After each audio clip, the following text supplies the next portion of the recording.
ดีเนาะลุงคนนี้ก็เป็นยูทูบเบอร์ดูปัจจุบันสันทะเป็นประจำพื้นที่เพราะฉะนั้นอยู่ใกล้กันกับบ้านบ่อสวนเนาะมีอย่างทางบ่อแสนกันที่แสนถามทางบ่อนุ่งเพราะว่าเพิ่นอยู่ใกล้กันเพราะฉะนั้นท่านพี่น้องเลยเนาะ บางใดมีเน็ตกับสนทนาไว้กันแน่แม่เพราะว่ามันก็เขตที่มันก็แม่สัญญาณบ่ค่อยมีสวัสดีนี่ดอลลาร์สบายดีเป็นเลยเป็นยังไงคือเปลี่ยนแหละคือว่าสร้างในสร้างผู้เคยเฮ็ดเฮือนโอ้ไปเฮ็ดเฮือนเนี่ยบ่อยู่เย็นเป็นสุขกันจังซี่อ๋อขันใหม่เป็นตาแหละเอาไปเฮ็ดเฮือนบ่อยู่เย็นเป็นสุขเจ็บไข้เจ็บไข้ได้ป่วยสร้างเพิ่นว่าไว้เคยไปน้ำสางนี่โอ้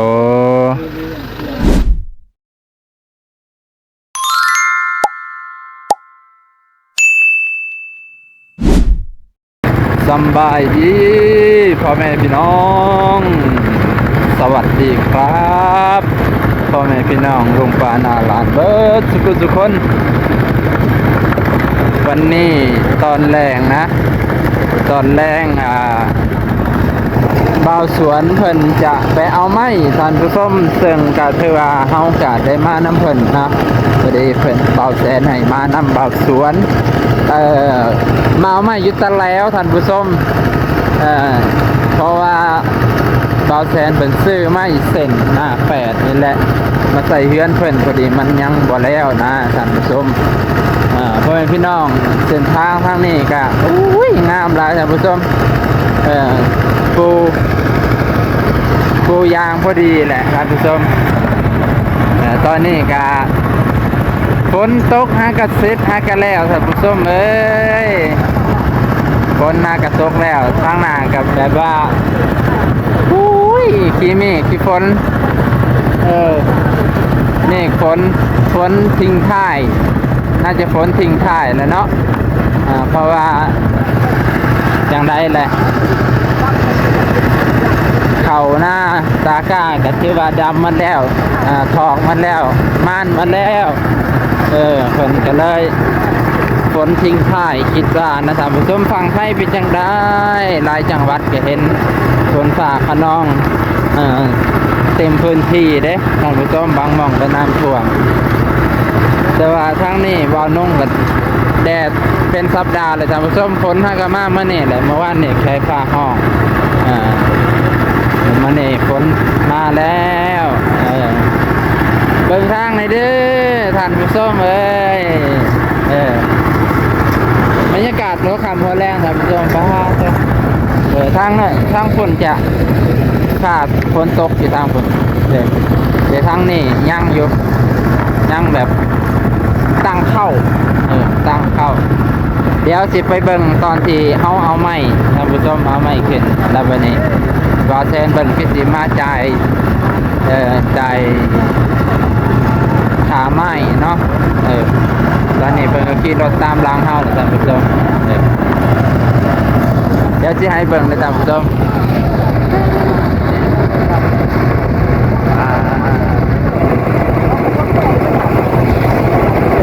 บ่าวแสนเพิ่นก็ตามหลังเฮาท่านผู้ชมเพิ่งมาจากเรือนบ่าวสวนเนาะก็มาจากเรือนบ่าวสวนเสียงอาจจะบ่ชัดนะท่านผู้ชมเพราะว่าเสียงลมแน่เสียงรถไถพอนะโอเคเดี๋ยวไปฮอนนั่นไปถ่ายกันท่านผู้ชมชวนสวัสดีค่ะตอนนี้เพิ่นกำลังจะมาเอาไม้เนาะท่านผู้ชมให้เลยค่ะบัวชมเนาะมาเลยจะได้เอาเราลุกไว้อีกวะเดี๋ยวชวนวิโก้เขาย่างมาเลยเนาะไปกับบ่อนุ่งไปหน่อยเนาะโดยสบายดีโดยสบายดีเนาะลุงคนนี้ก็เป็นยูทูบเบอร์ดูปัจจุบันสันทะเป็นประจำพื้นที่เพราะฉะนั้นอยู่ใกล้กันกับบ้านบ่อสวนเนาะมีอย่างทางบ่อแสนกันที่แสนถามทางบ่อนุ่งเพราะว่าเพิ่นอยู่ใกล้กันเพราะฉะนั้นท่านพี่น้องเลยเนาะบางใดมีเน็ตกับสนทนาไว้กันแน่แม่เพราะว่ามันก็เขตที่มันก็แม่สัญญาณบ่ค่อยมีโดยเขตนอนเป็นอย่างเนาะเข้าใจทางบ่นุ่งเพิ่นนำโดย สบายดีก่อนน้อง เด้อเอาสู้ๆเด้อ ใช่เก็บก่อนน้อง ลุงไส้8 เซนครับท่านเออนะเดี๋ยวเราก็สิไปซอยเพิ่นอีกที่ท่านผู้ชมไปอันนี้เนาะ เปิดว่าในเจ้ามาเลยนี่ ตอนนี้ก็เอาไม้ขึ้นรถเรียบร้อย น้ำเด็กเจ็ดเก่าเนาะ ได้7 เซนแล้วตายได้ไหม มาลุงเคยมาเรื่อยบ่ทัน โดยมาตลอดอยู่ อ๋อมาเรื่อยอยู่เนาะ มาเรื่อยๆอยู่ เพราะเขาเขียนนี่กับโบไกลกันอะไรกัน แม่น แต่ว่าจากนี้ไปบ้านบ่สวนกับบ่หลายลักเลยเนาะ กะบ่ได้แต่10กว่า เนาะ ๆแม่น ไปเลยนั่นแหละเข้าในบ้าน ประมาณนั้น ด้วยเนาะเข้าใจกันเพิ่นก่อนว่าสิ ระวังได้ โอ้ระวังกับรถได้บ่ชวน อยากเปลี่ยนเราเนี่ยเขาอยากเปลี่ยนตัวนี้ได้ก็ เปลี่ยนเลย เปลี่ยนรถมึงดูฮะ เพิ่งอยู่ห้านเปลี่ยนได้ ตัวนี้น่าจะเปลี่ยนทามดู ฮะ เป็นจะได้เปลี่ยนไม่ตา เป็นจังได๋คือเปลี่ยนแหละ คือว่าสางในสางกูเคยเฮ็ดเฮือน โอ้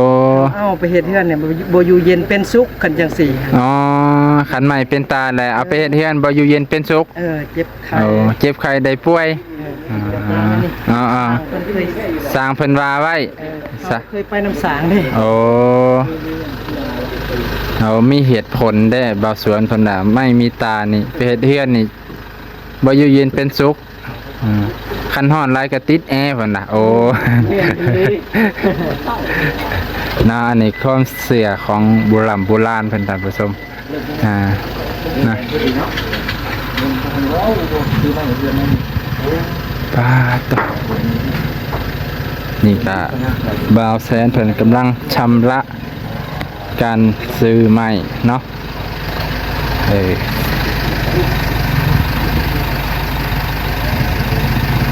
นี่เปลี่ยนเด้อตัวนี้แล้วก็เปลี่ยนเด้อ เปลี่ยน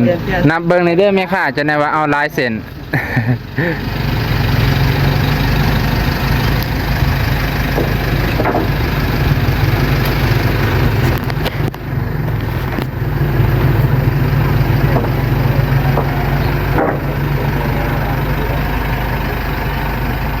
โต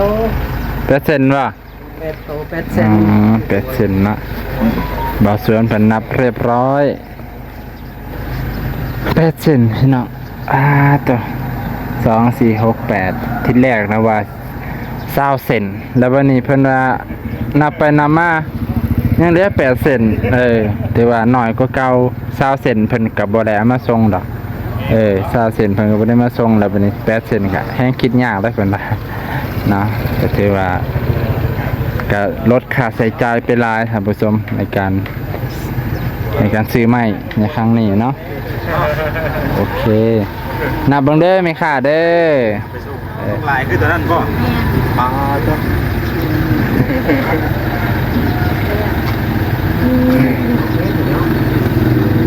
หลายบัดนี้เฮาก็สิได้แยกทางกันแล้ว โดยอันเดียวอำลาพระจากมื้อหน้ามื้ออื่นพอกันใหม่เนาะได้บ่ข่าวเวียกก็ค่อยเห็นกันเนาะ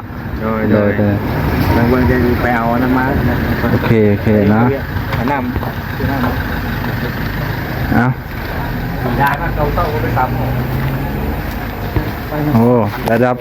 วิศวกรคุยกันเนาะสบายดีวิศวกร เนี่ยเส้นละ5 แสน โอ้ ซื้อไปว่ะ เสร็จราคาคือแพงเนาะ ถ่ายเฮาดูไว้เนาะเฮาสิอยู่กับเบาตา สุดท้ายถ่ายรูปไว้เด้อ1 2กับ เฮากับไปฮอด ครับ โรงเรือยบริษัทกับเบาตา ว่าถ่ายรูปให้ดอก ห้างขายใหม่ขอบคุณหลายๆบาวแซนคุณอยากจะยี่กับเมเพจอยู่ต่างประเทศกับบาวซารีกับบาวอย่างได้อยู่ในแง่ โดย บาวต้า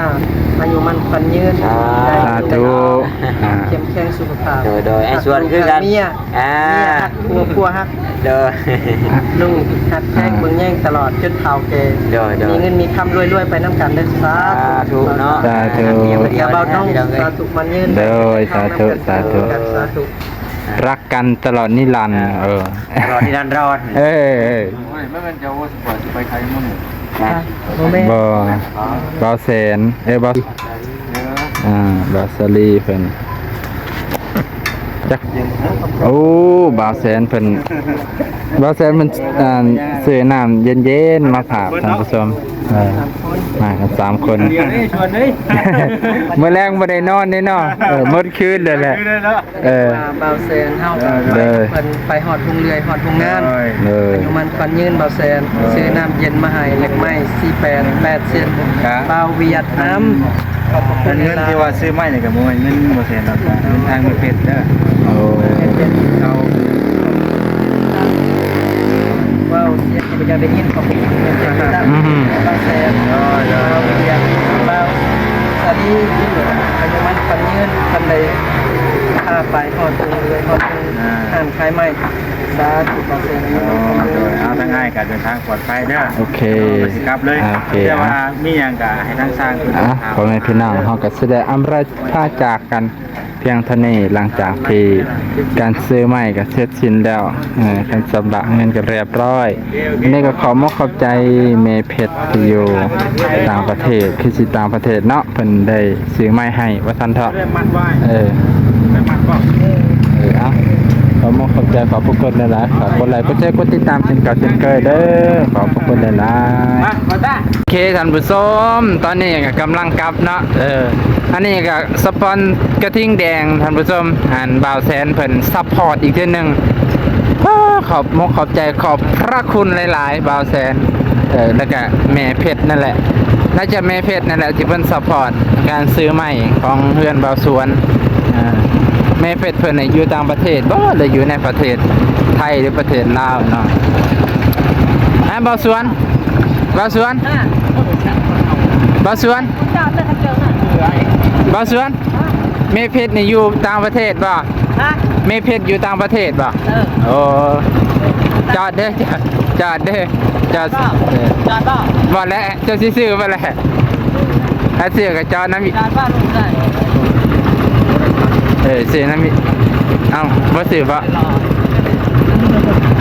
ลูกร้านเขาทิดบ้างนี่แหละเนาะเพิ่นก็ซื้อสปอนเซอร์แล้วก็ทิ้งแดงเนาะว่าผิดคนละขวดให้เลยอันนี้ขอขอบใจเป็นกำลังใจให้เบาน้องมาซั่นซะกับเบาสวนในการมาแบกไม้ซอยเพิ่นเนาะไปเอาสิได้เมื่อแล้วท่านผู้ชมโอเคครับท่านผู้ชมหลังจากที่เฮาได้ขนไม้มาจากร้านค้าแล้วเฮาก็ได้ฮอดเฮือนบ่าวสวนแล้วท่านผู้ชมตอนนี้เพิ่นก็กำลังจะขนลงเนาะว้าตะโอเคท่านผู้ชมก็สิได้มาติดตามการขนลงของบ่าวสวนตะสบายดีป่าลุงแน่เด้งกอกเลยสบายดีแน่สบายดีแน่ตัวนั้นข่าวเลย ตอนนี้กะเพิ่นกำลังคนลงท่านผู้ชมเอ้ยเฮาก็สิได้คนลงก่อนคนใหม่ลงหลังจากที่เฮลโลแล้วเนมปรับเลยรู้จักภาษาพลังอยู่ไดโอ้นี่น้อใหม่น้อเบาสวนไม่2เซนบ่เจือ8เซน8เซนเนาะจิ้มมาพี่มามาอยู่น้ำนี่มาบ่เป็นยังให้เอ้ยเพิ่นจีนั่นมาอยู่นี่บอลใหม่นี่โอ้8เซนคนมาจากตะแรวเนาะคนมาจากตะแล้วมาจากตะแล้วบอลห่านคายใหม่โอ้ห่านคายใหม่ห่านใหญ่ๆห่านใหญ่ๆเนาะสาวงามๆนะบ่เลือกเอาแบบเต็มใจจนเต็มตาเลือกมีแต่ไม่แกนล้วนๆบอกไม่หมอกหมอกปลายมันน้อยนึงปลายมันก็ได้ตัดหมอกปลายมันน้อยนึงได้ตัดอย่าดื้อมั่มแบบว่าเลือกแต่ตัวงามๆเนาะดื้อเพื่อตัวงามเพื่อให้เป็นไม้งามของเพื่อนเนาะเพื่อให้เป็นไม้งามใส่เฮิงบนถึกแดดถึกพ้นกับบย่านเนาะ ถ้ามัน ไปกับผู้หลักผู้ใหญ่บ่าวน้องบ่าวผู้หลักผู้ใหญ่บ่าวแสนผู้หลักผู้ใหญ่ โอ้ บ่าวแสน โอ้ ไปฮอดคุณและบอลซื้อใหม่ซื้อตอก หลายๆคนบ่าวตาบ่าวสลีบ่าวเวียดขอบพระคุณหลายๆเฮาคิดว่าเพิ่นสิบ่ซื้อได้ ไม่ เพราะไม่มันบ่พ่อบ่ แบบว่าไม่น่ะนะเฮาคิดว่าเพิ่นสิบ่ซื้อไม่สิบ่พอ มันอันดอลลาร์จะลงรถแล้วโอมไว้ลุงน้อย ของ8เซนเด้8เซนซื้อบ่แล้วเพิ่นซื้อมาให้อีกเพิ่นซื้อมาให้คือว่าไม่ครบเหลืออีกพอดีเลยเฮาสิว่า พอดีเลย เฮาคิดว่าสิบ่ลือเฮาคิดว่า สิบ่พอเฮาคิดว่าเพิ่นสิบ่ซื้อหลายเลย คิดว่าเพิ่นสิบ่ซื้อให้แล้วเพราะว่ามันบ่พอคิดว่าเพิ่นสิซื้อให้ได้ไม่สลาแล้วเพิ่นแห้งให้ดีกว่าเก่าแห้งให้แน่นแห้งให้แน่นให้มันครบเลยไปซั่นเถอะ ครบเลยเพราะว่าอันนี้เนาะใส่ตามซ่องนี่แม่นบ่ด้วยใส่ตามซ่องใส่ตามซ่องที่มันห่างๆนี่ท่านผู้ชมตามคดหมู่เฮาตามคนเบาน้องเบาแม่นลุงพ่อไส้ไอ้ตั้งตามคนใส่ผ้าเพิ่นเบิ่งนี่สิใส่มั่งใดที่มันบ่พอนี่จำนวน8เซนจำนวน8เซนนี่จำนวน8เซนนี่สิใส่ในนี้ใส่มั่งนี่กาดในนี้มันมีจักซ่องที่ยังบ่พอนี่กาดในนี้2ซ่อง2ซ่องทั้งนี้2 3ตัวนี้เนาะ3ซ่อง3ซ่องสิมี4ปองนี่4ปองนี่4ปอง3 4พุ่นสิมี5 6ตัวพุ่น7ตัวใดบัดนี้เฮาก็บ่จัก7ตัวใดเนาะจักสิใส่ในใส่7ตัว8นี่เพิ่นสิใส่อัดโซน8บ่คือว่าเพิ่นสิใส่อัดโซน8นะอัดโซน8จังซี่นะมันคือมันบ่หนาพุ่นบ่จังหวะเฮาก็บ่เคยดูในช่างมันมีเครื่องมือเขากบลงครับคันกบก็ถือว่าแบบหนาเติบแล้วคันดกกบก็คือเก่าเนาะมันก็บ่หนาดอกเพิ่นลายใส่ตัวนี้ด้วยเนี่ยพอดีจุเลยนี่พอดีเลยเป็นลายใส่ดินี่เลยเด้นี่แป้นเนี่ยก็สิพอดีกับขอบนี่เลยเนาะรถได้แป้นขอบมันนี่วัดลิ้นเวทวัดเบิ่งเนาะวัดเบิ่งจังสี่จังสี่บ่เลยเอามามันสิเงื้องจังสี่เนาะเงื้องจังสี่มันสิเงื้องนั่นนึงเพื่อฝนย่อยเด้คิดว่าเพิ่นสิบ่ซื้อได้บ่ครบเอาคิดว่าสิพอเลยเพิ่นคิดว่าเพิ่นสิแอมเลยเพิ่นแห้งคนละคนใหญ่เพิ่นแห้งให้ละเอียดแห้งกว่าเฮาอยากให้มันแน่นหนาท้าวรน่ะเนาะโดยอยากให้มันแน่นหนาแล้วก็ขอบพระคุณเบาแสนกับเบาสลีเบาเวียดเบาน้องโดยเบาตาเนาะมื้อนี้เพิ่นมา 4-5 ท่านนั่นแหละ 4-5 ช่องตกเพิ่นก็ลุยตกกับเพิ่นมาพุ่นแหละเพิ่นก็เมื่อแล้วมาแล้วเนาะเดินทางปลอดภัยอันนี้ก็ขอบคุณหลายๆบ่าวแสนได้ให้เงิน300,000 กีบ300,000 กีบในการมอบให้น้ำมันรถให้บ่าวสวนไปเอาไม้หั่นแหละแล้วก็ให้บ่าวน้องซื้อน้ำกินนะ100,000น่ะนี่ขอบใจขอบพระคุณหลายๆเด้อแม่เพชรทีมงานเพิ่นเลยขอบคุณหลายๆแม่เพชรอยู่ต่างประเทศได้อยู่ได้เศร้าได้ฮอดเฮือนฮอดซ่านแล้วหมู่เฮาก็ได้บ่แสนเอ้ยเจ้าก็ให้เดินทางตลอดปลอดภัยให้มันควันยืนเจ็บอย่าได้ใครยามีว่าซั่นเถาะเนาะใครยามีสุขภาพเข้มแข็งให้เฮ็ดหยังก็เจริญว่าซั่นน่ะเนาะยังให้เพิ่นเฮ็ดหยังก็เจริญเฮ็ดหน่อยก็เป็นหน่อยเจริญหลายให้ได้กำไรหลายๆเฮ็ดหลายๆให้เจริญยิ่งกว่าเก่าเป็นเงินเป็นค้ำเบาแสนเบาสาลีอยู่ดีมีแห้งเฮาก็ว่าบ่เป็นนะโดยเว้าถูกก็เว้าผิดก็ขอโทษเว้าผิดก็ขอโทษเว้าถูกก็ให้ถูกแล้วเว้าก็ให้ถูกแล้วบ่ผิดว่าถูกก็ขออภัยนำเนาะการอวยพรของเบาสวนเฮาขออภัยตัวถูกหั่นขอให้สุขภาพเข้มแข็งเบิ่งแย่งเบิดสุขคนโดย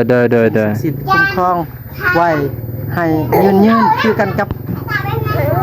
ประเทศลาวเว้าง่ายๆเสีย คือกันกับประเทศลาวยืน อันนี้มันปันยืนดอลลาร์ก็ให้แล้วให้พี่น้องมาเบิ่งทางในก่อนสิเฮาสิอำลาพระจากท่านผู้ชมทางในเพิ่นกำลังลูกๆเพิ่นกำลังเล่นและกำลังเล่นมักเต้น ๆเสือเนี่ย กำลังเต้นจันทร์ฮอดอาทิตย์เนาะใส่เสือไปที่ จันทร์ฮอดอาทิตย์โอเคบ่เป็นหยังกิมบ่เป็นหยังสิจบแล้วสิจบเพียงรายการเพียงเท่านี้เนาะเฮาก็ฝากกดไลค์กดแชร์ในการไปเอาไม้ของเฮาก็จบเพียงเท่านี้ฮอดบ้านฮอดเฮือนก็ได้ขอมกเข้าใจแม่เพชรที่อยู่ต่างประเทศที่สนับสนุนซัพพอร์ตในการไปเอาไม้เนาะอันนี้ขอมกเข้าใจขอบพระคุณหลายๆ